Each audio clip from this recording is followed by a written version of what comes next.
I've just been stunned by the beauty. I have not yet been able to run around St. Petersburg because we just got in yesterday, but I was in Moscow, and Moscow was positively stunning. It defied, I didn't really have any expectations, but if I had any, they would have been defied by just how clean, how safe, how beautiful, how historic the city is. I always call it the Cold War hangover, where there's not really an explanation, but they just sort of tell you Russia is a no-no and a no-go, and you, as obviously I'm at an age now where I have to have experiences. I don't just trust the media, because if I did, I wouldn't trust myself. That is another illusion that I would say has been dissipated as well.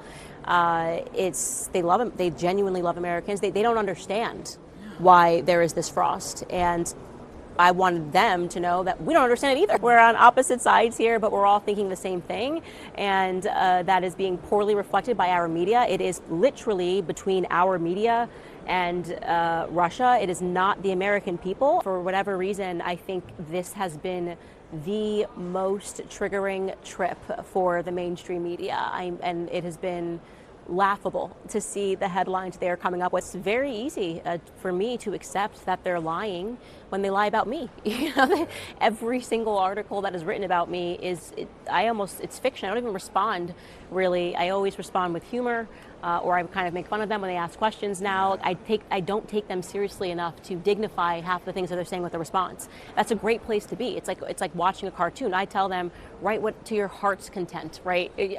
View it as a creative writing exercise, because you guys have no interest in what the truth is. It would have sufficed to just say, Candace is going to Russia on a family vacation, and while she's there, she's going to be speaking on the topic of family at SPIEF. They just can't do it. They fall short every single time, and it becomes like the mythology behind Russia. I think what's become increasingly more frustrating is that they don't even think they need to articulate a reason for this is why you shouldn't like Russia, or this is why you should like Ukraine. They've become in their own minds so powerful that it's just a dictation. We are telling you by creed that you should believe this and you should believe that, and we don't feel like it requires any further explanation, and that's no longer working. It may have served in older generations. It's certainly not working amongst the youth.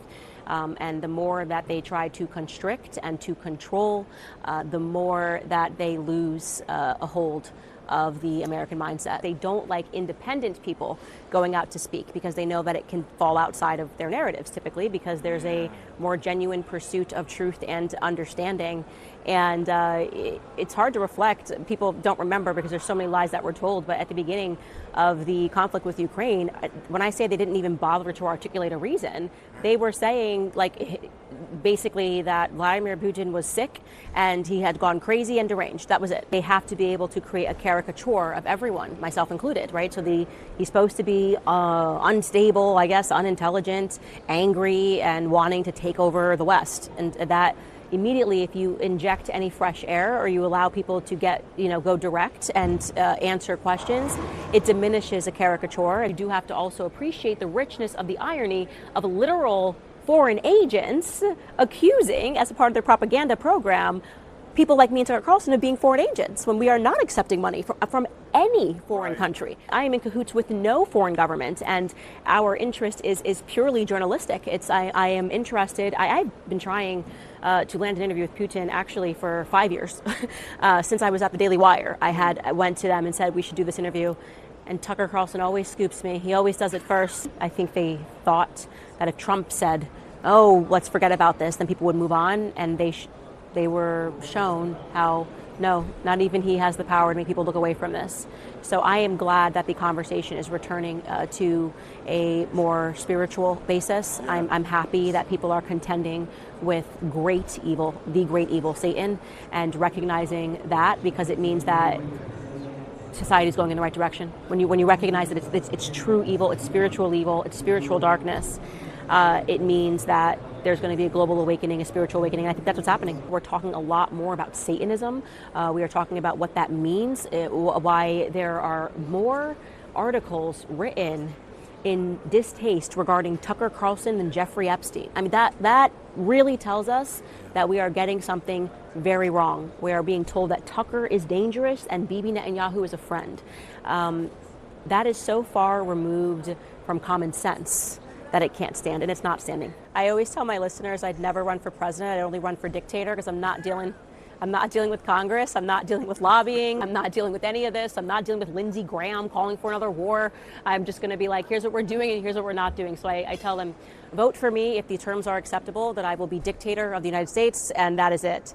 But in the short run, I really don't have an interest in running for office, because there is just too much inauthenticity. I would be interested in strongly getting behind someone like Tucker Carlson, though. Tucker, if this ever happens, please have me. I'm pitching myself. It was just a PR effort, and people assumed, oh, Brigitte must be suing because Candace said that she's a man. Nope. Suing on a technicality because I said that Brigitte stole her brother's ID, and that's accusing her of being a thief. I don't know who was advising them.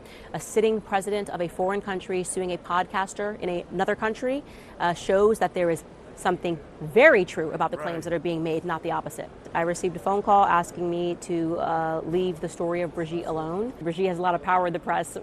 She's prepared to present blood, lying, explicitly lying, because that's not what's at the center of this case. You're not suing me for saying you're a man, so obviously we don't need blood. By the way, we never asked for blood. We're asking for pictures from like 30 years of your life. It just don't exist. It's just you just suddenly appear as a teacher at this school. You can't produce photos. You allegedly had 3 children, maybe some photos of you pregnant, raising your children on family vacations. Nothing. It's just a blank space. And so it is also because of how impossibly low the bar is that people like myself and all over the world remain convinced that Brigitte Macron was in fact born a man named Jean-Michel Trogneau. I started making YouTube videos, so I started on my own, and then I met Charlie at a conference, and he hired me after I did a panel, and we then just for 3 years traveled together 4 times a week minimally, doing events, trying to get his name out there. I was the communications director, and then we had our Kanye moment where Kanye randomly tweeted, "I love the way Candace Owens thinks," and things sort of blew up from there.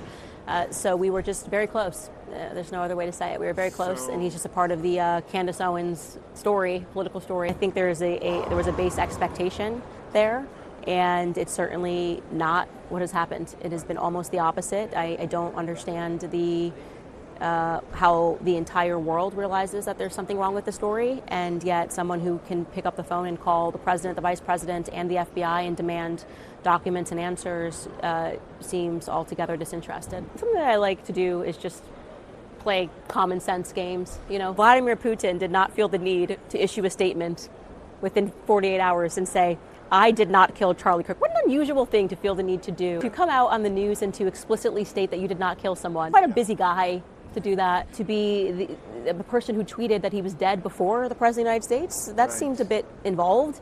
But we'd be veering toward conspiracy, to note these very strange actions that the state of Israel took, the posting of the AI flag of Charlie holding, that was all quite bizarre. It was almost as if to say, obviously don't look here, and then of course the subsequent lies, which we were able to unpack, to demonstrate, as people were insisting he never once moved 1 inch on, and then it turns out, no, actually the night before he died, he tweeted. He wrote to his close friends that he had abandoned the pro-Israel cause. So to me, there's never a reason to lie unless you are covering something up. That's not to me, that's common sense. Why do people lie? To cover up a truth. That is the only reason people ever lie. So the question is, what truth is being covered up about Charlie Kirk's death?